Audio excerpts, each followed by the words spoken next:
ఎన్నవ రోజు? 10వ రోజు. ఈ తపస్కార ధ్యానాలలో మనము ప్రత్యేకంగా కొన్ని పర్వతాలు, కొండల గురించి మనం ధ్యానం చేస్తూ ఉన్నాం. బైబిల్లో ప్రాముఖ్యత ఉన్నటువంటి 7 కొండల గురించి మనము ధ్యానం చేయాలని మొదటి రోజునే మనం అనుకున్నాం. మొట్టమొదటిగా ఏ కొండల గురించి ధ్యానించాం? మోరియా కొండ. దాని మీద ఎవరి అనుభవాన్ని మనం ధ్యానించాం? ఎవరమ్మా? అబ్రహాము గారు. రెండవ కొండ ఏంటమ్మా? సీనాయి కొండ. సీనాయి కొండ యొక్క అనుభవం ఎవరిది? మోషే గారు. ఈరోజు ప్రత్యేకంగా ఇంకొక కొండల గురించి మనం ధ్యానం చేద్దాం. వాక్యంలో చూడండి, ఆదికాండము 8వ అధ్యాయము 4వ వచనం. 7వ నెల 17వ రోజున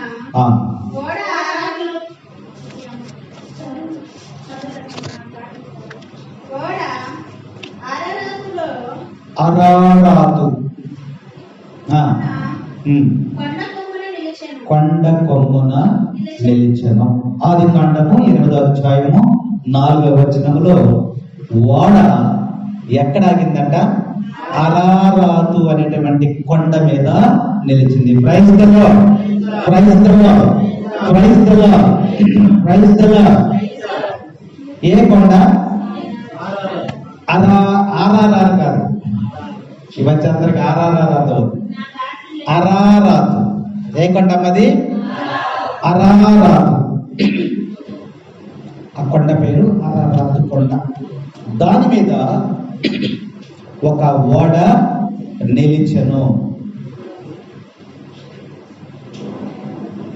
ఈ కొండని మనం ధ్యానిస్తూ ఉన్నప్పుడు, పోయిన వారం మనం ధ్యానించాము, కొండలో ఏమన్నా ప్రత్యేకత ఉందా?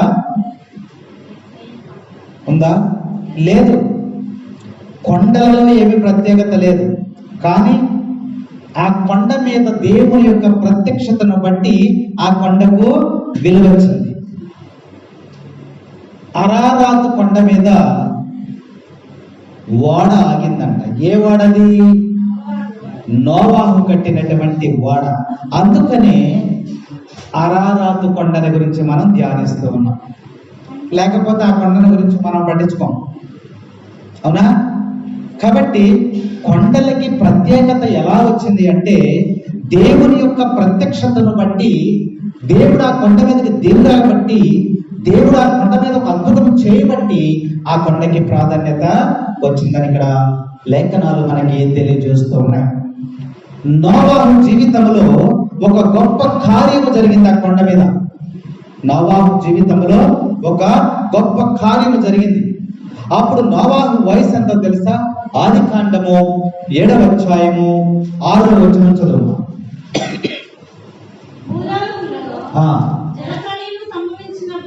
జలప్రళయము సంభవించినప్పుడు నోవా వయసు ఎన్ని సంవత్సరాలమ్మా?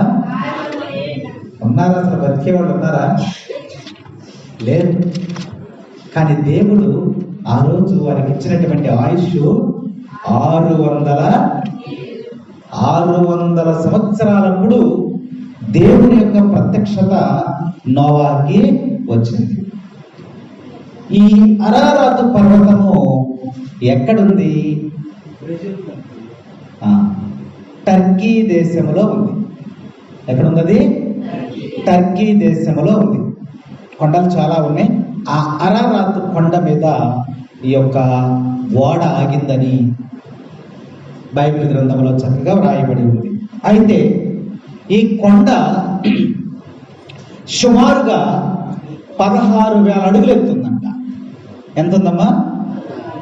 మరి ఎంత ఎత్తు కొండ మీద ఓడని ఎవరు పెట్టారు? ఎవరికి కావాలి అసలు కొండ మీద ఓడ పెడతాం? ఆ ఎత్తైనటువంటి కొండ మీదకి ఓడను ఎవరు పెట్టారు అనే ఒక ప్రశ్న మనం వేసుకోవాలి. ఒక ప్రశ్న మనము వేసుకోవాలి. జలప్రళయం జరిగినప్పుడు ఓడ నీటి చేత పైకి ఎత్తబడి కొండ శిఖరమున ఆగింది. Praise the Lord, praise the Lord. జాగ్రత్తగా వినాలి. ఒకసారి విన్నటువంటి వాక్యము మరలా ఎప్పుడు అడిగినా సరే అది మీ హృదయంలో నిలిచి ఉండాలి. అందుకనే వాక్యము విపులముగా, కొద్దిసేపు అయిన వాక్యాన్ని విపులముగా మనం ధ్యానిస్తూ ఉన్నాం. వాడ ఎక్కడుంది? ఏ కొండ? అరారాతు కొండ. కొండ మీదకి వాడ ఎలా వెళ్ళింది? అక్కడికి నీళ్ల వల్ల, జలప్రళయం వలన ఆ వాడని ఎత్తి కొండ మీద అట్లా పెట్టబడింది. జలప్రళయం ఎందుకు వచ్చింది? జలప్రళయం ఎందుకు వచ్చింది? ఆదికాండము 6వ అధ్యాయము 5వ వచనం.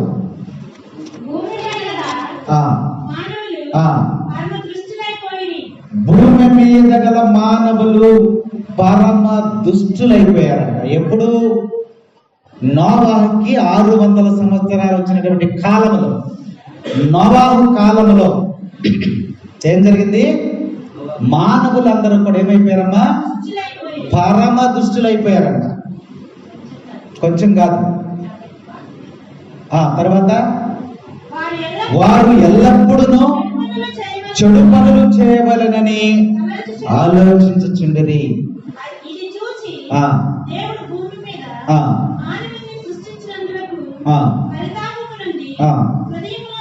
హృదయములో బాధపడి, దేవుడు బాధపడుతున్నాడు. ఇక్కడ మానవుడు చేసేటువంటి పనిని చూసి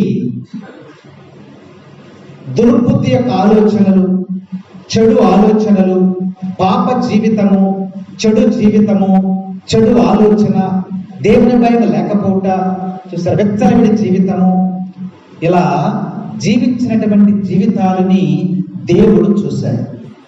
చూసి మనుషుల యొక్క దుర్బుద్ధిని బట్టి దేవుడు ఏం చేయాలనుకున్నాడమ్మా?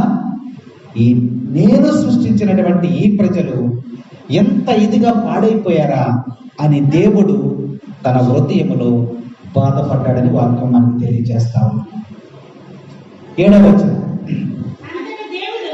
అంతట దేవుడు నేను సృష్టించిన ఈ మానవ జాతి జంతువులతోనూ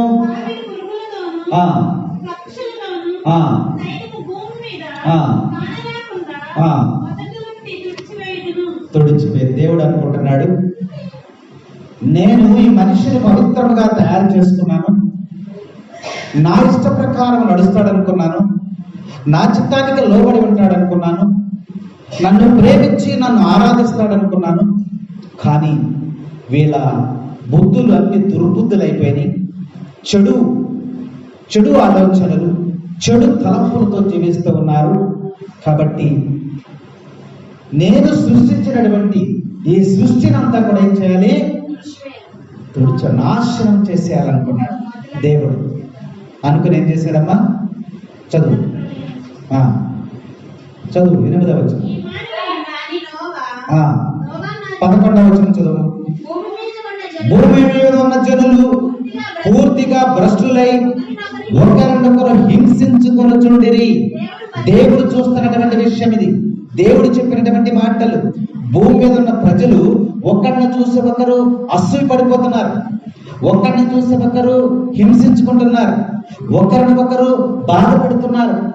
మాటల చేత కానీ లేదా గాయపరిచి కానీ రకరకాలుగా మనుషులు బాధ పెట్టుకుంటున్నారు, ఒకరిని హింసించుకుంటున్నారు. తర్వాత దేవుడు పరిశీలించి చూశాను. ఏం చూశాడమ్మా? దేవుడు పరిశీలించి చూశాను. కాబట్టి మానవాళిని అందరినీ కూడా దేవుడు పరిశీలిస్తూ ఉన్నాడు. నీ జీవితము ఎలా ఉంది? నా జీవితము ఎలా ఉంది? సమస్త మానవాళిని కూడా ఆయన పరిశీలించి చూస్తూ ఉన్నాడు. చూసినప్పుడు ఆయన దృష్టిలో ఏం పడిందంటే భూలోకమంతా కూడా పూర్తిగా చెడిపోయెను. సర్వ మానవులు దుష్టులైపోయారు. సర్వ మానవులు ఏమైపోయారమ్మా? దుష్టులైపోయారు. కాబట్టి ఏం చేయాలనుకున్నాడు? పరిశీలన చేస్తున్నాడు. ఎవరైనా ఒకరైనా మంచి వాళ్ళు ఉంటారా అని పరిశీలన చేస్తూ ఉన్నాడు. చూస్తే ఒక ఆయన దొరికాడు. 8వ వచనంలో ఉంది, కానీ నోవా మాత్రము దేవుని కృపకు పాత్రుడైన. Praise the Lord. తండ్రి వందనం, తండ్రి స్తోత్రం, యేసువా వందనం, యేసువా స్తోత్రం. Praise the Lord. నోవాహు మాత్రమే దేవుని యొక్క కృపకు పాత్రుడయ్యాడు. ఇష్టం. ఎందుకు ఇష్టం అంటే 9వ వచనంలో చదువుమా. నోవా నీతిమంతుడు, ఉత్తమమైనటువంటి వాడు, దేవునితో కూడా నడిచినటువంటి వాడు. 3 లక్షణాలు నోవాలో ఉన్నాయి. ఈ నోవాహులో ఉన్నటువంటి లక్షణాలను దేవుడు చూశాడు. మానవులందరూ కూడా భ్రష్టులైపోయారు కాబట్టి ఒక్క వ్యక్తి అయినా దొరుకుతాడా అని పరిశీలన చేసినప్పుడు నోవాహు దొరికాడు. నోవా, నువ్వు నీతిమంతుడవు. రెండవది, ఉన్నటువంటి ప్రజలలో నీవు ఉత్తమమైనటువంటి వాడవు. తర్వాత నీవు నాతో నడిచినటువంటి వాడవు. లోకముతో నడవలేదు నోవాహు. లోకము తన ఇష్టానుసారంగా నడుస్తా ఉంది. కానీ దేవుడితో నడిచినటువంటి వాడు నోవాహు అని దేవుడు మనకి తెలియజేస్తూ ఉన్నాడు. అయితే ఆ రోజులలో ఎలా నడుచుకోవాలి, ఎలా జీవించాలి, ఎలా మాట్లాడాలి అని చెప్పేవాడు ఎవరన్నా ఉన్నారా? ఎవరు కూడా లేరు. అయినప్పటికీ కూడా ఆ పాడు లోకములో, ఆ దుర్బుద్ధిగా ఉన్నటువంటి ప్రజల మధ్య లోకములో నోవాహు ఎలా జీవించాడమ్మా? నీతివంతముగా జీవించాడు. ఈ రోజులలో మరి సువార్తను బోధిస్తూ ఉన్నప్పుడు, అనేక మందికి అనేక రకాల వాక్యాలు బోధిస్తూ ఉన్నప్పుడు, పరిశుద్ధ గ్రంథము మరి వివరించి అన్ని బోధిస్తున్నప్పుడు కూడా మానవుడు నోవాహులాగా జీవించలేకపోతూ ఉన్నాడు. చెప్పేవాళ్ళు లేరు, బోధించేవాళ్ళు లేరు. అయినప్పటికీ కూడా దేవునికి భయపడి, దేవునికి చిత్తానికి లోబడి నీతివంతమైన జీవితము మరి చెడుతనాన్ని విసర్జించి దేవునితో నడిచినటువంటి వ్యక్తి ఎవరు? నోవాహు. అందుకనే దేవుని యొక్క కృపకు ఆయన పాత్రుడయ్యాడు. కాబట్టి దేవుడు నాశనం చేయాలి అనుకున్నప్పుడు ఎవరిని జ్ఞాపకం చేసుకుంటున్నాడు? ఆయన చిత్తాన్ని నెరవేర్చినటువంటి వారిని మాత్రం ఆయన జ్ఞాపకం చేసుకుంటున్నాడు. అందులో స్కేల్ ఉంది, అందుకమ్మా అందులో స్కేల్.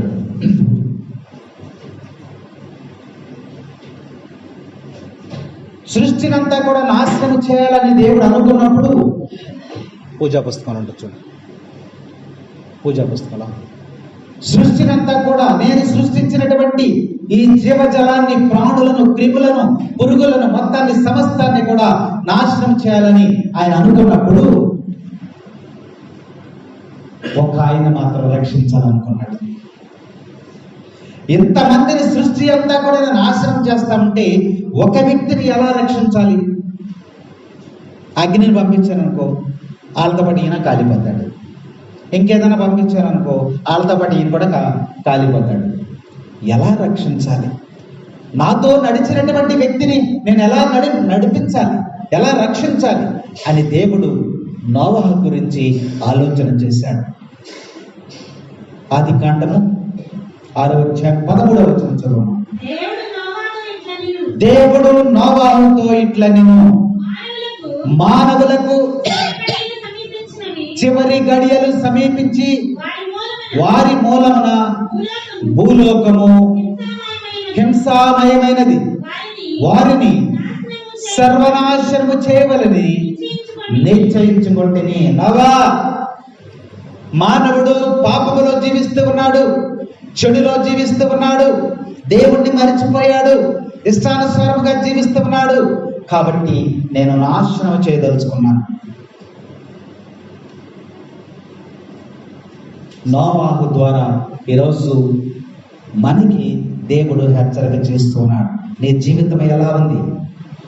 దేవుని యొక్క రెండవ రాకడలో నువ్వు ఎత్తబడతావా, భూలోకంలో నీవు విడవబడతావా? నీతివంతమైన జీవితం జీవిస్తే నువ్వు రక్షింపబడతావు. దేవుని యొక్క అడుగుజాడల్లో నువ్వు నడిస్తే రక్షింపబడతావు. ఉత్తముడుగా జీవిస్తే నువ్వు రక్షింపబడతావు. లోకములో జీవిస్తే నువ్వు నాశనం అయిపోతావు. దేవుడు నోవాహుతో మాట్లాడుతూ మనల్ని హెచ్చరిక చేస్తూ ఉన్నాడు. అప్పుడు నోవాహు అన్నాడు, నిన్ను రక్షించాలి కదా. 17వ వచనం చదువు. ఆదికాండం 6వ అధ్యాయం 17వ వచనం. ఆకాశము క్రింద ప్రాణమున్న ప్రతి శరీరమును నాశనమగును, నీటిలో భూమిని తెప్పరిల్లింతును, భూమి మీద ఉన్న ప్రతి ప్రాణి నాశనమైపోవును. నేను నీతో ఒడంబడిక చేసుకొందును. ఓడలోనికి 7వ అధ్యాయం 4వ వచనం చదువు. ఆదికాండం 7వ అధ్యాయం 4వ వచనం. ఇంకా 7 రోజులకు భూమి మీద 40 పగళ్ళు 40 రాత్రులు ఎడతెగని వానను కురిపిస్తాను.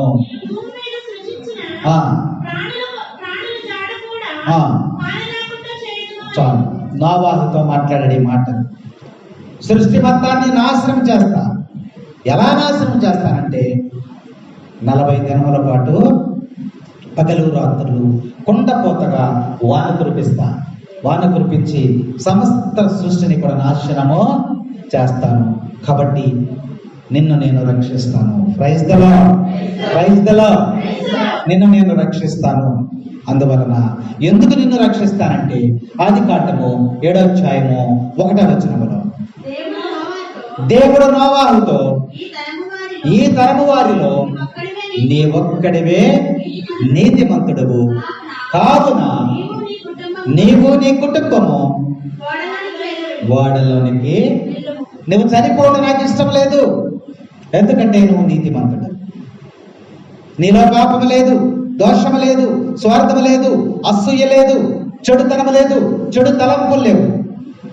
నాతో నడుస్తూ ఉన్నావు కాబట్టి నువ్వు చనిపోవటం నాకు ఇష్టం లేదు. ఈ తరములో నీతిమంతుడు ఒక్కడే నాకు కనబడ్డావు. లోతు గారి తరములో మనం చూసుకున్నట్లయితే ఎవరు రక్షింపబడ్డారమ్మా? లోతు ఒక్కడే. సొదొమ గొమొర్రా పట్టణాలని దేవుడు నాశనం చేయాలనుకున్నప్పుడు ఎవరు కనబడ్డారమ్మా? ఒక్కడైనా ఉండడా అనుకున్నప్పుడు దేవుడు తేరిపారి చూసినప్పుడు ఎవరు కనబడ్డాడు? లోతు ఒక్కడే కనబడ్డాడు. ఆయన ఒక్కడనే రక్షించి సొదొమ గొమొర్రా పట్టణాన్ని అగ్నితో కాల్చివేసినట్టు మనకు తెలియజేస్తాం.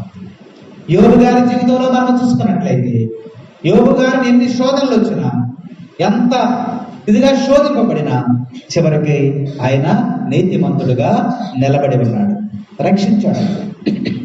ఇలా బైబిల్ గ్రంథంలో నీతివంతమైనటువంటి వ్యక్తిని ఆయన రక్షించినట్లుగా వాక్యం మనకి హెచ్చరిక చేస్తాం. ఈ సమయంలో మన జీవితాలను మనం ధ్యానించినట్లయితే దేవుని యొక్క రాకడ సమయంలో మనం రక్షింపబడతామా లేదా నాశనం చెందుతామనేది ఈ వాక్కు ద్వారా దేవుడు హెచ్చరిక చేస్తున్నాడు. నోవాహుకి ఇది 2వ రాకడే. అలాగే ఈ తరంలో మనకి క్రీస్తు ప్రభు యొక్క 2వ రాకడ రానయ్యున్నది. కాబట్టి రాకడలో నువ్వు ఎత్తబడాలి అంటే నోవాహులాగా భూమి మీద నివసించినటువంటి నోవాహు ఎక్కడికి ఎత్తబడ్డాడమ్మా? అరారాతు పర్వతం మీదకి ఎత్తబడ్డాడు. అంటే జల ప్రళయం నుంచి పైకి ఎత్తబడ్డాడు. అలా నువ్వు ఎత్తబడాలి అంటే నోవాహులాగా నువ్వు జీవించాలని వాక్యం మనకి ఈరోజు హెచ్చరిక చేస్తా ఉంది. అందుకనే ఆయన అంటున్నాడు, నోవాహు నిన్ను రక్షిస్తా. ఎలా రక్షిస్తానంటే నువ్వు ఒక ఓడను తయారు చేయి. ఓడ అంటే సంఘం. ఓడ దేనికి గుర్తమ్మా? సంఘానికి గుర్తనమాట. నువ్వు ఓడను ఒకటి తయారు చేయి. ఆదికాండం 6వ అధ్యాయము 14వ వచనం. ఓడని ఎలా తయారు చేయాలో నోవాహుకు తెలుసా? నోవాహుకు తెలుసా? తెలీదు. నువ్వు ఓడని ఎలా తయారు చేయాలో నేను చెప్తా. ఓడ ఎలా నిర్మించాలి 14 నుంచి 16 వచనాలు మీరు చదివితే దేవుడు నోవాహుతో ఎలా చెప్పాడో అక్కడ వ్రాయబడి ఉంటుంది అన్నమాట. నోవాహు ఓడని ఎలా తయారు చేయి అని చెప్పాడు. దీనికి పొడవింత, వెడల్పింత, ఎత్తెంత ఉండాలి, ఎంత మందం ఉండాలి, దానికి పైన ఒక కప్పు ఉండాలి, దానికి కిటికీలు ఉండాలి, ఎక్కడ ఏ కిటికీ ఉండాలి, తలుపులు ఉండాలి, తలుపులు ఎక్కడెక్కడ ఉండాలి, ఎన్ని గదులు ఉండాలి, ఎన్ని అంతస్తులు ఉండాలి, ఒక అంతస్తులో ఏముండాలి, మరి వాడలోకి నీళ్లు పోకుండా నువ్వు ఏమి రాయాలి అని సమస్తాన్ని కూడా 14 నుండి 16 వచనాలు మీరు చదివితే వాడను ఎలా తయారు చేయాలో దేవుడు నోవాహుకి తెలియజేశాడు. Praise the Lord, praise the Lord, praise the Lord. సంఘములో నువ్వు ఎలా జీవించాలో దేవుడే తెలియజేస్తాడు. ఎప్పుడు? ఆయనతో నడిచినప్పుడు. కుటుంబంలో ఎలా జీవించాలో ఆయనే తెలియజేస్తాడు. ఎప్పుడు? ఆయనతో నడిచినప్పుడు. కాబట్టి నీ జీవితంలో నువ్వు ఎలా నడుచుకోవాలనేది దేవునికి ఒక ప్రణాళిక ఉంది. నిన్ను ఏ స్థితికి తీసుకెళ్లాలో దేవునికి ఒక ప్రణాళిక ఉంది. ఆ ప్రణాళిక నెరవేర్చాలంటే నీ జీవితంలో ఉన్నతమైనటువంటి స్థితిలోనికి నిన్ను తీసుకెళ్లాలని దేవుని యొక్క ఆలోచన. కానీ నువ్వు వెళ్ళటానికి ఇష్టపడదలా. నాతో నడిస్తే నిన్ను ఉన్నతమైనటువంటి స్థలంలో నేను తీసుకెళ్తానంటున్నాడు. కానీ నువ్వు నడవటలా. నువ్వు దేన్ని బట్టి నడుస్తున్నావు? లోకమును బట్టి నువ్వు నడుస్తూ ఉన్నావు. అందుకని దేవుడు అంటున్నాడు, ఈ ఓడను తయారు చేసుకున్నావు. నువ్వు ఓడను తయారు చేసినప్పుడు నిన్ను ఏ విధముగా నిన్ను రక్షిస్తానో చూద్దానని చెప్పాడు. ఆదికాండం 6వ అధ్యాయం 22వ వచనంలో చూసినట్లయితే నోవాహు ఏం చేశాడో రాయబడింది చూడమ్మా. నోవా ఏమరుపాటు లేకుండా దేవుడు ఆజ్ఞాపించినట్లు ఓడను చేసెను. Praise the Lord, praise the lord.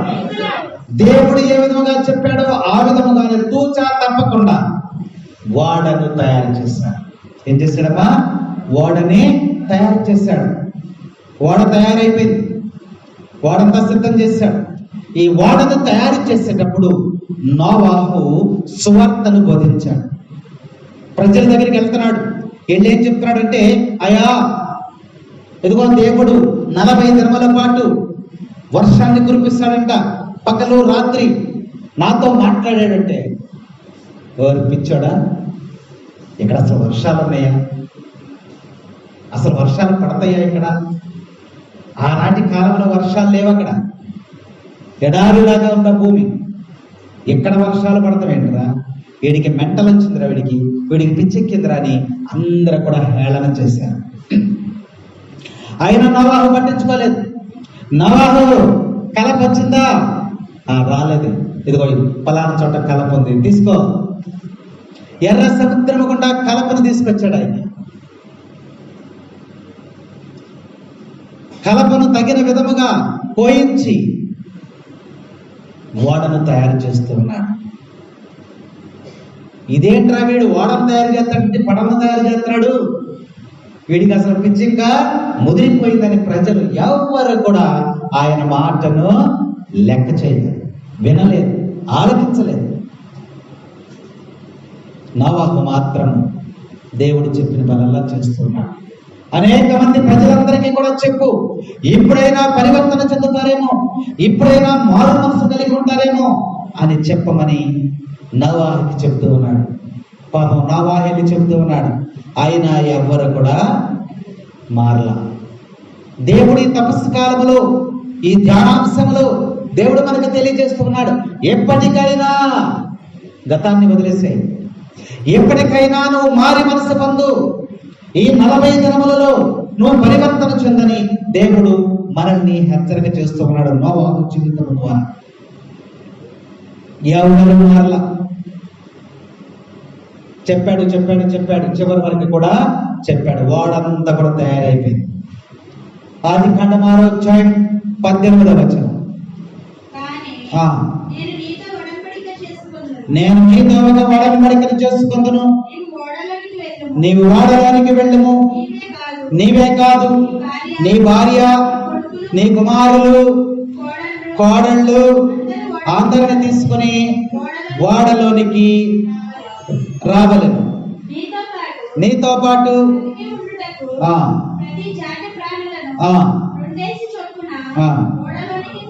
అక్కడ వాక్యంలో మనం చూస్తే 18వ వచనంలో నోవహు ఓడ తయారైపోయిందా? ఓకే. ప్రజలందరికీ చెప్పావా? చెప్పానయ్యా. ఏంటి పరిస్థితి? తయారైంది కాబట్టి నేను నీతో ఒక ఒడంబడిక చేసుకున్నా, నిన్ను రక్షిస్తాను. నువ్వేంటి? ఓడ తయారైంది కాబట్టి ఇప్పుడు ఎక్కడికి వెళ్ళాలి? నువ్వు ఓడలోనికి వెళ్ళు. ఓడలోకి వెళ్ళిపో. నువ్వు నీ భార్య కొడుకులు ఎంతమంది ఉన్నారమ్మా? 3 ఉన్నారు. అక్కడ పేర్లు ఏంటాలి? షేము, హాము, యాఫెతు. 3 కొడుకులు, 3 కోడళ్ళు. మొత్తం ఎంతమంది అయ్యారు? 6. వాళ్ళగా 2. ఈ 8 మందిని వాడలోకి వెళ్ళిపోమన్నాడు. వెళ్ళిపోయారు. దేవుని యొక్క చిత్తానికి లోబడినటువంటి వాడు కాబట్టి దేవుడు చెప్పగానే నీ కుటుంబం అంతా కూడా వాడలోనికి వెళ్ళిపోమన్నాడు. నోవాహు ద్వారా తన కుటుంబం అంతా కూడా రక్షింపబడుతుంది. Praise the Lord. నీ కుటుంబంలో ప్రార్థన ఉందా? నీ కుటుంబంలో దేవుడితో నడిచేటువంటి అలవాటు ఉందా? నీవు లోకంలో జీవిస్తూ ఉన్నావా? దేవునిలో జీవిస్తూ ఉన్నావా? నీ ద్వారా నీ కుటుంబము రక్షింపబడుతుంది. Praise the Lord. Praise the Lord. లోతు ద్వారా లోతు కుటుంబం అంతా కూడా రక్షింపబడుతుంది. Praise the Lord. Praise the Lord. నీ ద్వారా నీ కుటుంబాన్ని రక్షించడానికి దేవుడు నీ భార్యను, నీ బిడ్డలను, నీ కోడళ్లను తీసుకుని వాడలోనికి వెళ్ళమన్నాడు. 19వ వచనం. నీతో పాటు బ్రతికి ఉండుటకు ప్రతి జాతి ప్రాణులను 2 చొప్పున వాడలోనికి, వానిలో 1 ఆడది 1 మగది ఉండినట్లు. ఆ మాట స్టార్టింగ్ లోనే దేవుడు చెప్తున్నాడు. తరువాత సంతతి కలగ చేయడం కోసం ప్రతి జీవరాశిలో కూడా 2 చొప్పున, ఒక జంట చొప్పున, ఒక స్త్రీ, ఒక పురుషుడు, ఒక ఆడది, ఒక మగది, ప్రతి జంతువును కూడా లోపలికి తీసుకుని వెళ్ళమని చెప్పాడు. అయితే వీటికి నోవాహు దేవుడు చెప్పినట్లుగా ఆ వాడలో ఆహారాన్ని కూడా సిద్ధపరిచాడు.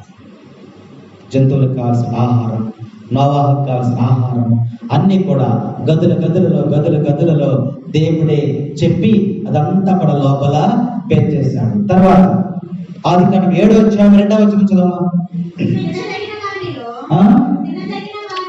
తినదగినటువంటి వానిలో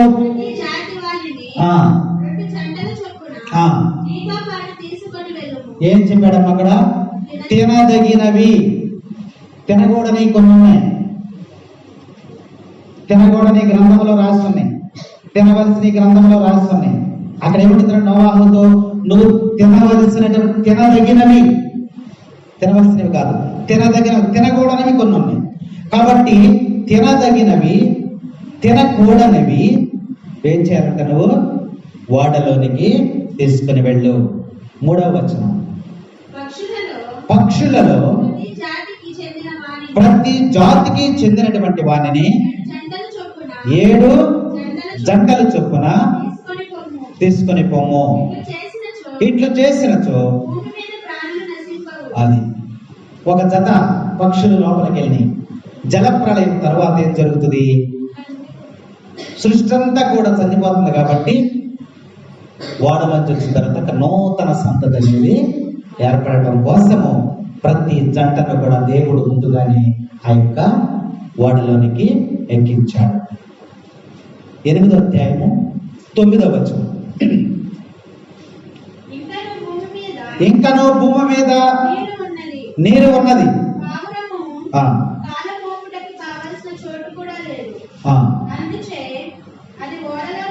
7వ వచనం చదువు. 7వ అధ్యాయం 8వ వచనం చదువు. 7వ అధ్యాయం. దేవుడు ఆజ్ఞాపించినట్లుగా తినదగినవి తినదగనవి జంతువులలో, ప్రాకటి పురుగులలో, పక్షులలో, అన్ని జాతులకు చెందినవి ఒక్కొక్క జంట ఓడలోనున్న నోవా వద్దకు చేరను. దేవుడు సెలవివ్వగా ఒక్కొక్క జంట. నోవా ఎక్కడున్నాడు? ఓడలోకి ఎనిమిది అనుకుంటాము. దేవుడు ఆజ్ఞాపించిన విధముగా ఒక్కొక్క జంట పక్షులన్నీ కూడా ఎక్కడికి వచ్చినాయమ్మా? నోవా దగ్గరికి వచ్చాయి. 16 వచనం చాలా ఇంపార్టెంట్, చదువు. ఆజ్ఞాపించినట్లుగా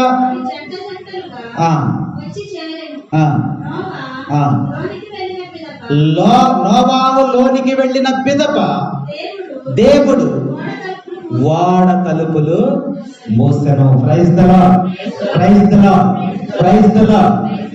ఓడ తలుపు ఎవరు వేశారమ్మా? నోవాహు ఓడలోకి వెళ్ళిపోయిన తర్వాత ఏం చేశాడు? గడి వేశాడు. దేవుడు మూసిన తర్వాత ఎవ్వడు కూడా ఆ ద్వారాన్ని విప్పలేడు. దేవుడే స్వయముగా తలుపులు, ఓడ తలుపులు మూసెను అని గ్రంథంలో చక్కగా వ్రాయబడి ఉంది. కాబట్టి దేవుడు మూసేశాడు అంటే తన యొక్క చిత్తాన్ని నెరవేర్చడం కోసము ఆయన ఓడ తలుపులు మూసేశాడు. తర్వాత ఆయన చెప్పింది జరుగుతా ఉంది. ఇప్పుడు 7వ అధ్యాయంలో 17వ వచనం, 40 రోజుల పాటు నీటి ముంపు. 12వ వచనం చదవమా. 40 పగళ్ళు 40 రాత్రులు కొండపోతగా వాన కురిసి, తలుపేసేసిన తర్వాత, గడ మూసేసిన తర్వాత వర్షం మొదలైపోయింది. ఈ వర్షం పడతా ఉంటే, వర్షం పడుతుంది, మనం ఏం చేస్తాం? ఎక్కడికి వెళ్తాం? గొడుగులు వేసుకుంటావా? గొడుగులు అంట. గొడుగులు వేసుకున్నా ఇంకా వర్షం వచ్చేస్తుంది. ఇంట్లోకి వెళ్ళిపోయిన తర్వాత కూడా వర్షం వచ్చేస్తుంది. నీళ్ళు ఎక్కడికి వచ్చినాయి? వాకిట్లోకి వచ్చినాయి. ఇంకా కురుస్తుంది. ఎక్కడికి వచ్చినాయి? ఇంట్లోకి వచ్చినాయి. ఇంట్లోంచి ఎక్కడికి ఎక్కావు? గడంచ మీదకి ఎక్కావా? గడంచ మీదకి ఎక్కావు. నీళ్ళు అక్కడ వరకు వచ్చేసినాయి. ఇంటి పైకి ఎక్కావు. అప్పుడేట మునుగుతావు? ఇంటి పైకి ఎక్కావు. ఇల్లు కూడా మునిగిపోయింది. చెట్లు ఎక్కావు. చెట్లు కూడా మునిగిపోతుంది. కొండ ఎక్కావు. కొండలు కూడా మునిగిపోతున్నాయి. సమస్తము కూడా 40 రోజుల్లో 40 పగళ్ళు 40 రాత్రులు దేవుడు చెప్పిన విధముగా కుండపోతగా వాన కురిసేసింది. 18 నుంచి 24 వచనాలు చూస్తే అక్కడ చక్కగా ఉంటుంది. తర్వాత చదువుకోండి మీరు. 18 నుంచి 24. ఇప్పుడు నోవాహు ఎక్కడ ఉన్నాడు? ఓడలో ఉన్నాడు. నీళ్లు బాగా పెరిగిపోయినాయి. ఇళ్ళు మునిగిపోయినాయి, అన్ని మునిగిపోయినాయి, చెట్లు కూడా మునిగిపోయినాయి. నీరు పడే కొలది ఓడ ఏమవుతుందమ్మా? నీళ్ల పైకి లేస్తాం.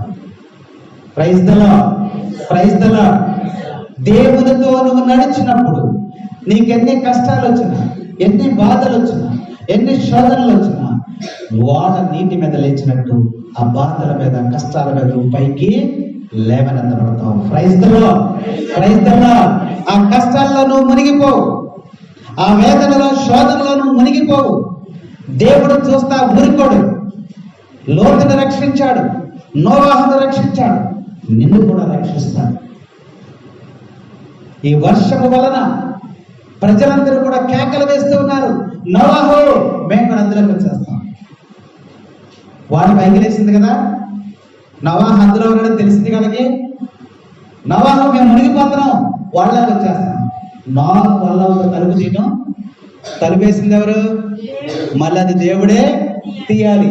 ఇప్పుడు నోవాహు అయ్యో మా అన్నయ్య అక్కడ బాధపడుతున్నాడే, అమ్మో మా పల్లెం అక్కడ బాధపడుతుంది అని జాలి తెలిసి తీయడానికి అవకాశం అక్కడ లేదు.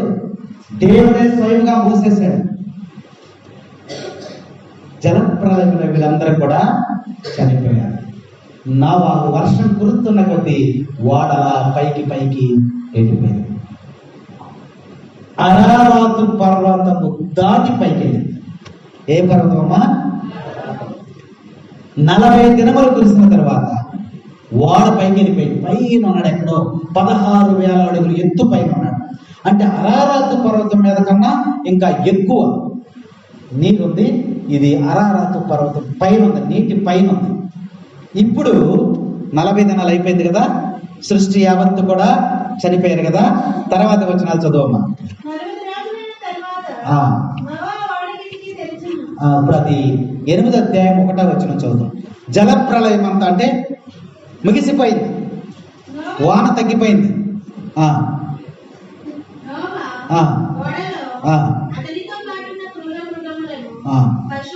8వ అధ్యాయము 1వ వచనం చదువు. చదువు.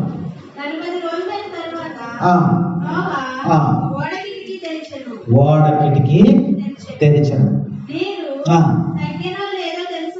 తగ్గెనో లేదో తెలుసుకొనుటకు ఒక కాకిని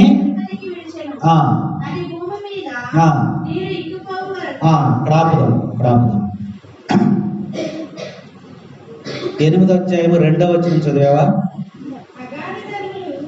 అగాధ జలములు ఓటలు తగ్గెను, ఆకాశరంధ్రములు మూతపడెను. పై నుండి పడుతున్నటువంటి వాన 40 రోజుల తర్వాత వాన తెలిసిపోయింది. తెలిసిపోవటం అంటే ఏంటమ్మా? తగ్గిపోయింది, అంతే కదా, ఆగిపోయింది.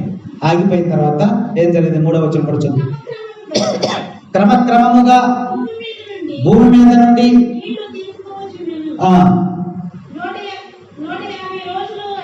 150 రోజులైన పిదప నీరు పూర్తిగా తగ్గెను.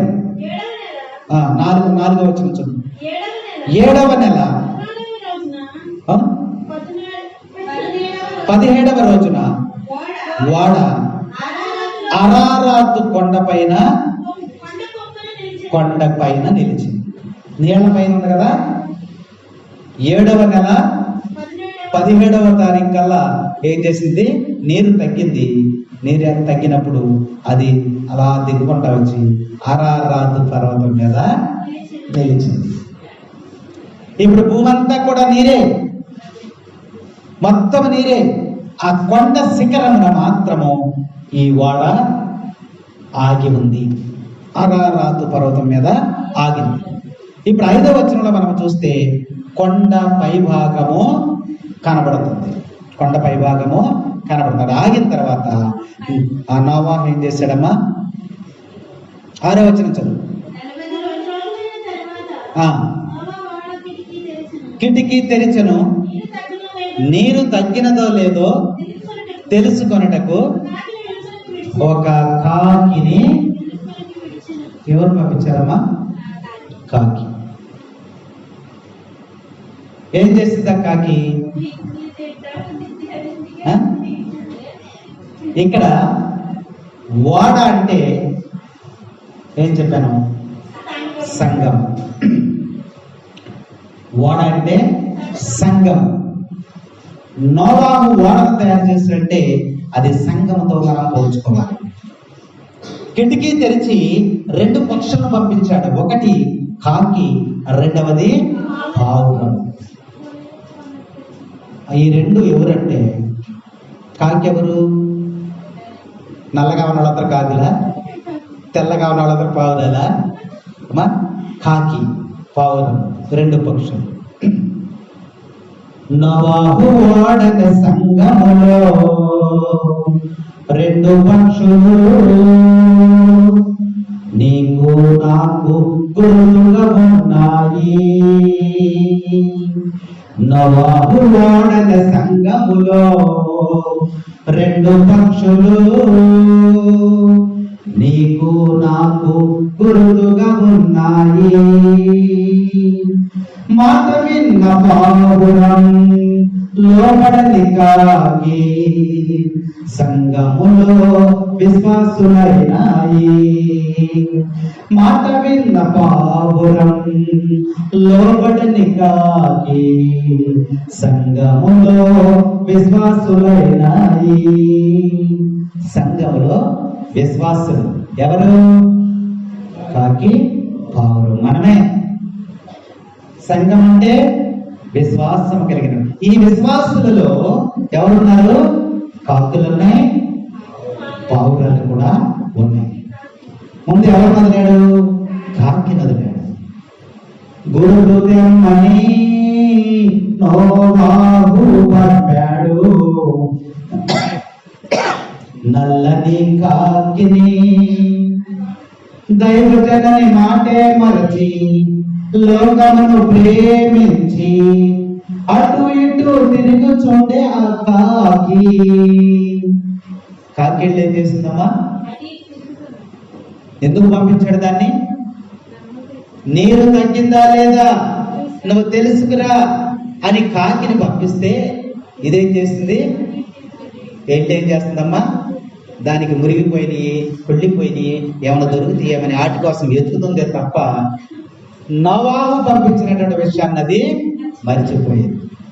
సంఘములో ఉన్న నీవు పాపముకై ఆశతో, సంఘములో ఉన్న నీవు పాపముకై ఆశతో అటు తిరుగుచున్న భక్తి లేని కాకివా, కాకివా పౌరానివా, నీవు కాకివా పౌరానివా.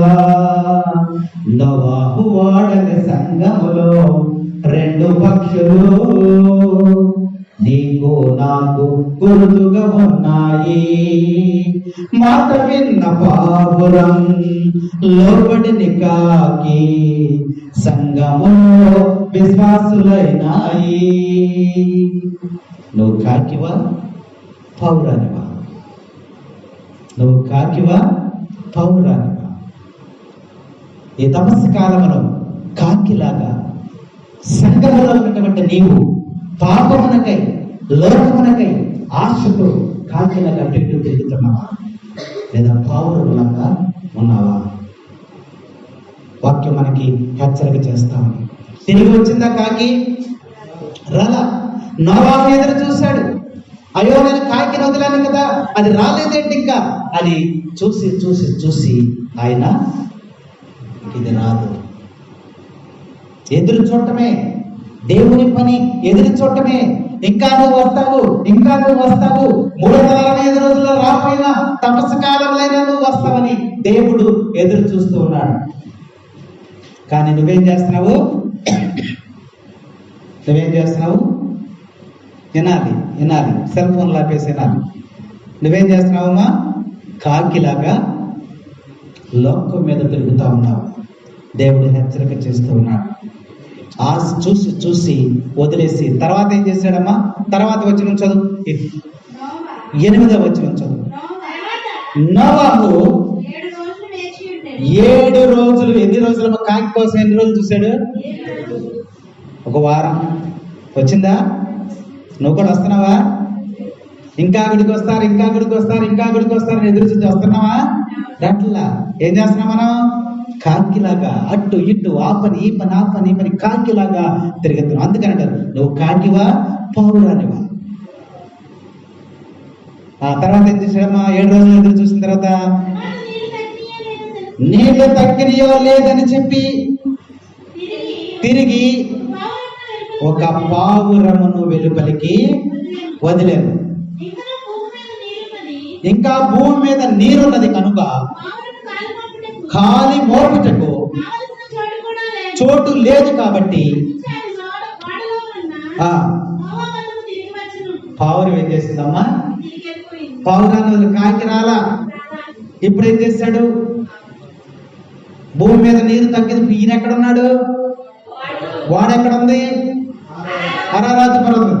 వాళ్ళకి నీరు తగ్గింది లేదు. పావురమా నువ్వు వెళ్ళి చూసిరని పంపించాడు. గురువు తెమ్మని నోవాహు పంపాడు, తెల్లని పావురమును వాడను మరిచిపోగా కాలు నిలుపు స్థలము లేక మరలా తిరిగి వచ్చే ఆ పావురము. గురువు తెమ్మని నోవాహు పంపాడు, తెల్లని పావురమును వాడను మరచిపోగా కాలు నిలకు స్థలము లేక మరలా తిరిగి వచ్చే ఆ పావురము. పావురం వెళ్ళింది బయటికి, ఎక్కడన్నా ఓడదనం చూసింది. చూస్తే ఎక్కడన్నా స్థలం దొరికిందా? దొరికింది స్థలము. కాకి ఎక్కడ వాలింది? మురికి మీద వాలింది. పావురం మురికి మీద వాళ్తుందా? మన ఇళ్ళకి పావురం వస్తుంది చూడండి, ఎక్కడ వాళ్తుంది? పరిశుభ్రంగా ఎక్కడుందో అక్కడ ఉంటుంది పావురం. మురికిలో, చెత్తలో, కళ్యాణ పడాలి అక్కడిక్కడ ఉండదు. కాకి వెళ్ళింది, ఆ మురికిలో దొరబడిపోయింది అక్కడ. అవునా? పావురం వెళ్ళింది, దాన్ని వారటానికి మొత్తం తిరిగింది. ఎక్కడ కాలు పెట్టడానికి దానికి ఇష్టం లేదు, ఎక్కడంతా మురికే, నీరు తగ్గల. అప్పుడు ఏం చేసింది? అది తిరిగి ఓడ దగ్గరికి మరలా వచ్చేసింది. నిన్ను పంపించింది ఎవరు? నోవహు పంపించాడు. నువ్వు బయటికి పంపించినప్పుడు మళ్ళీ నువ్వు ఎక్కడికి రావాలి? కాకి వచ్చిందా? రాలా.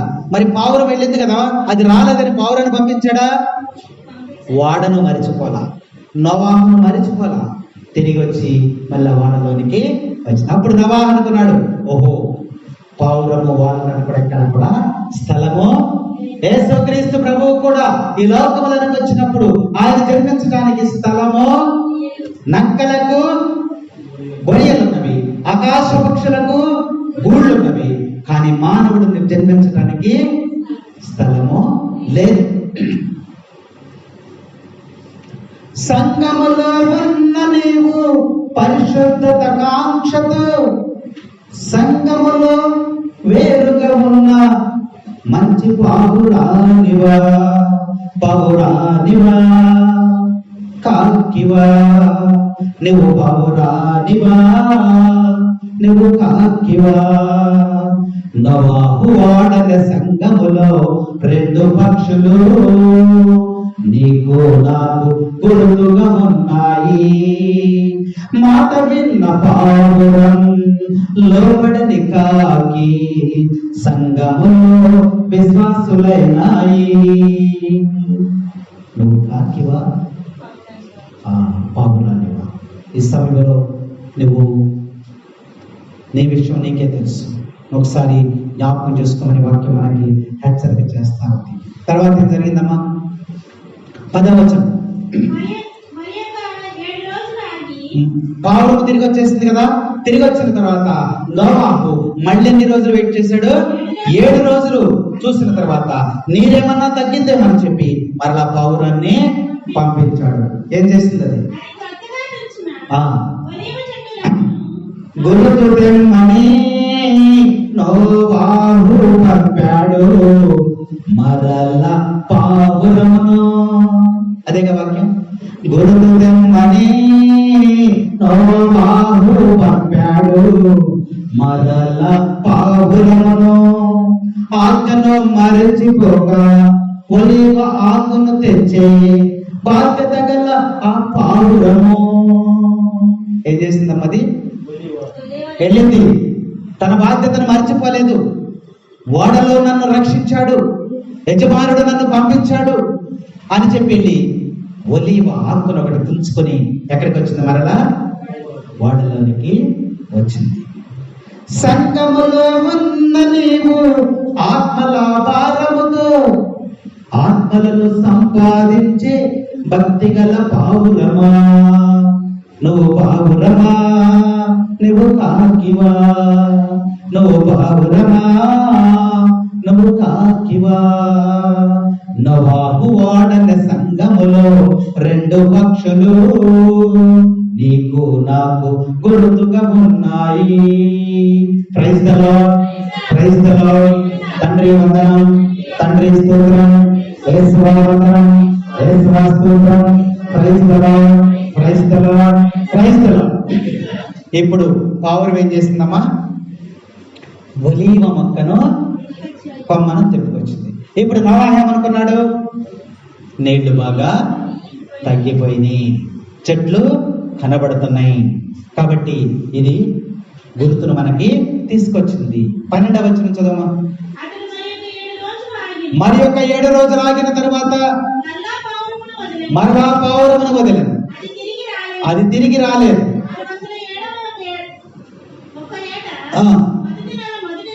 మొదటి నెల మొదటి రోజున భూమి మీద నీరు మొత్తం నీరంతా కూడా ఇంకిపోయింది. కొండ మీదకి వాడ వచ్చిన వెంటనే తలుపులు తీసుకుని దిగారా వాళ్ళు? దిగల.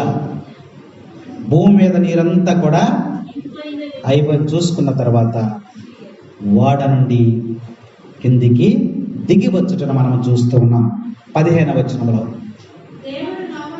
దేవుడు నోవాహుతో, నీవు నీ భార్య, నీ కుమారులు, నీ కోడళ్ళు మీరందరూ ఓడ నుండి వెలుపలికి. దేవుడు పిలిచే వరకు కూడా అతను ఓడలో నుంచి బయటికి రాలేదు. కానీ మనకు ఆయన రమ్మనవసరం లేదు, ఆయన పొమ్మనవసరం లేదు, మన ఇష్టం. అందుకని దేవుడు నోవాహు ద్వారా మనకి తెలియజేస్తున్నాడు. ఓడ నుంచి దిగాడు. దిగిన తర్వాత నోవాహు చేసినటువంటి గొప్ప కార్యము, praise the Lord, praise the Lord, praise the Lord. 8వ అధ్యాయము 20వ వచనం. అప్పుడు నోవా దేవునికి బలిపీఠము కట్టి బలిపీఠమును నిర్మించను. Praise the Lord. వాడలోంచి కిందకి దిగిన వెంటనే సమస్త సృష్టి కూడా నాశనం చేయబడింది. అప్పుడు కూడా లేడిక సమస్తము నాశనం అయిపోయింది. ఇప్పుడు దేవా, నీవు నన్ను రక్షించినందుకు నీకు కృతజ్ఞతని. ఇప్పుడు నేనేం చేయాలి? వెంటనే వాడ దిగిన వెంటనే ఏం చేశాడమ్మా? అక్కడ బలిపీఠం కట్టి దేవునికి దహన బలిని అర్పించాడు. దేవునికి పూజ చేసుకున్నాడు, ఆరాధించాడు, మహిమపరిచాడు. 21వ వచనంలో చూస్తే దేవుడు నోవాహు చేసినటువంటి పనిని చూశాడు. చూసిన తర్వాత దేవుడు ఒక వాగ్దానం చేశాడు. నోవాహు, జలప్రళయం అంతా కూడా, జలప్రళయంలో అందరూ కూడా చనిపోయారు. అందరూ కూడా చనిపోయారు. నువ్వు ఒక్కడవే మిగిలావు, నీ కుటుంబం ఒకటే మిగిలింది. కాబట్టి దేవుడు కూడా బాధపడ్డాడు. మనం కూడా కొంతమందిని తిడతా ఉంటాం, కొంతమందిని దూషిస్తూ ఉంటాం. వాళ్ళకి ఏదైనా జరిగినప్పుడు మనం కూడా ఏమనుకుంటాం? అయ్యో పాపం, చాలా అయ్యో చనిపోయాడా అని మనం కూడా బాధపడు. దేవుడు కూడా బాధపడ్డాడు. బాధపడి నోవాహుతో ఇంకొక మాట అంటూ ఉన్నాడు. ఏమంటున్నాడంటే 21వ వచనం.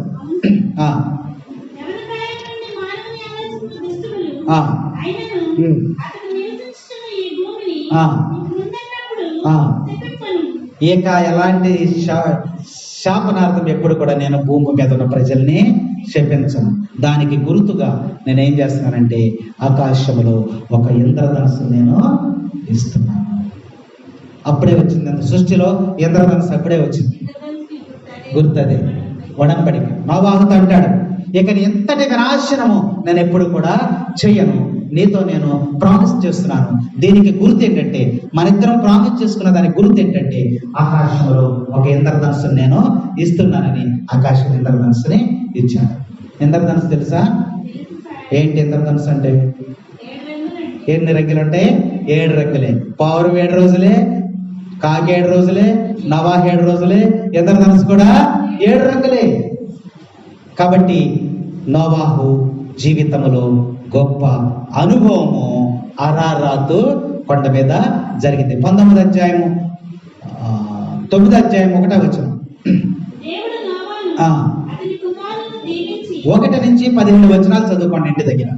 చదువుకుంటే ఇక దేవుడు వారిని ఎలా దీవించాడు, వాడలంచి వచ్చేసిన తర్వాత ఏ విధంగా దీవించాడు అక్కడ. కాబట్టి ఈ వాక్యమైనటువంటి మనము ధ్యానించినటువంటి మనము నోవాహు యొక్క అనుభవం ఎలా ఉంది చూసినట్లయితే, నోవాహు అతని కుటుంబము రక్షింపబడింది. శారీరకముగాను ఆత్మీయముగాను రక్షింపబడ్డారు. వాళ్ళు అందరూ చనిపోయారు, కానీ అతను బతికాడు. ఆత్మీయంగా కూడా అతను రక్షింపబడ్డాడు. కాబట్టి దేవునితో నువ్వు నడిచినట్లయితే, నీతివంతమైన జీవితం జీవించినట్లయితే నోవాహులాగా నీ కుటుంబము రక్షింపబడుతుంది. ఒకటి. రెండవది, నోవాహు పొందినటువంటి అనుభవం ఏంటి? ఇంకోటి, రక్షించబడిన తరువాత దేవుణ్ణి ఎలా ఆరాధించాలో, దేవునికి ఎలా బలి సమర్పణ చేయాలో అతను నేర్చుకున్నాడు. దేవుడు నేర్పేది అదే. నువ్వు నా దగ్గరికి రా, పవిత్రమైనటువంటి పశువులతో ఆయన దహన బలిని దేవునికి అర్పించాడు. ఆ బలిని దేవుడు ఇష్టపడ్డాడు. నీ ప్రార్థన దేవుడు ఇష్టపడాలి, నీ నడక దేవుడు ఇష్టపడాలి, నీ సహవాసం దేవుడు ఇష్టపడాలి, నీ మాట తీరు దేవుడు ఇష్టపడాలి. అది నోవాహు ద్వారా మనము నేర్చుకున్నాం. మూడవది, దేవుడు, విన్నారుగా మీరు, చెప్పండి మూడోది ఇంకేమున్నా అందులో? నోవాహు అనుభవం. దేవుడు నోవాహుకి భద్రత కలిగించాడు. చనిపోకుండా, అంటే జలప్రళయంలో మునిగిపోకుండా ఓడని భద్రత కల్పించాడు. నీకు కూడా నీ జీవితానికి దేవుడు భద్రత కల్పిస్తాడు. భద్రత కల్పిస్తాడు. బాధలు, శ్రమలు, కష్టాలు ఇవన్నీ వచ్చినప్పుడు నువ్వు మునిగిపోకుండా, లోతులోకి వెళ్ళకుండా నీకు ఏం చేస్తాడు? దేవుడు భద్రతని కల్పిస్తాడు. ఇంకా ఓడలోనికి ప్రవేశించినటువంటి వారు మాత్రమే రక్షింపబడ్డారు, మిగిలిన వాళ్ళందరూ కూడా చనిపోయారు. తర్వాత స్థిరమైనటువంటి పర్వత అనుభవాన్ని ఆయన పొందాడు. మనం కూడా ఎలా ఉండాలి? స్థిరంగా ఉండాలి. బస్సు రాగానే డోర్ తీసుకుని దిగాము, డ్రైవర్ దిగమని చెప్పవసరం మనకి. ఈలోపు ఎవడొకడో కింద పడిపోతాడు. స్థిరమైనటువంటి పర్వతం. ఆ ఓడ ఆ పర్వతం మీదకి వచ్చి అక్కడ కొన్ని రోజుల పాటు స్థిరముగా ఉంది. నీ జీవితంలో నువ్వు కూడా స్థిరముగా, కథలనేటువంటిదిగా ఉండాలని, స్థిరమైన కొన్ని రోజులు ఆరాధనకు వస్తాం, కొన్ని రోజులు ఆరాధనకి రాం, కొన్ని రోజులు ప్రార్థనలో ఉంటాం, కొన్ని రోజులు ప్రార్థనలో ఉంటాం, కొన్ని రోజులు పాటలు పాడతాం, కొన్ని రోజులు పాటలు పాడడం. ఇట్లా రకరకాలైనటువంటి వాటిలో మనము స్థిరత్వం లేకుండా జీవిస్తాం. నోవాహు జీవితాన్ని బట్టి అది స్థిరమైనటువంటి పర్వతము, అరారారు పర్వతం. తర్వాత ఇంకేం జరిగింది? ఆశ్రయం ఇచ్చినటువంటి పర్వతం. అరారారు పర్వతం ఏం చేసింది? ఆశ్రయాన్ని ఇచ్చింది. నోవాహు కుటుంబానికి ఆశ్రయం ఇచ్చినటువంటి పర్వతం. ఆ పర్వతం ఎక్కినప్పుడు నీకు కూడా దేవుడు ఆశ్రయదుర్గమై ఉంటాడు. తర్వాత దేవుని చేత వాడబడినటువంటి పర్వతం. దేవుని చేత, అక్కడ చాలా పర్వతాలు ఉన్నాయి, కానీ ఓడను తీసుకొచ్చి ఎక్కడ ఆపాడు? అరారారు పర్వతం మీద ఆపాడు. కాబట్టి దేవుని చేత వాడబడిన పర్వతం. కాబట్టి నువ్వు కూడా దేవుని చేత వాడబడాలి. దేవుడు నిన్ను వాడుకోవాలి. ఆ పర్వతాన్ని ఏ విధముగా వాడుకున్నాడో అలాగే నిన్ను కూడా దేవుడు ఈ తపస్సు కాలంలో వాడుకోవాలి. ఇంకొక అనుభవం, నోవాహు ఇంకే అనుభవం ఏంటంటే, ఆ పర్వతము అనుకూలమైనటువంటి పర్వతం.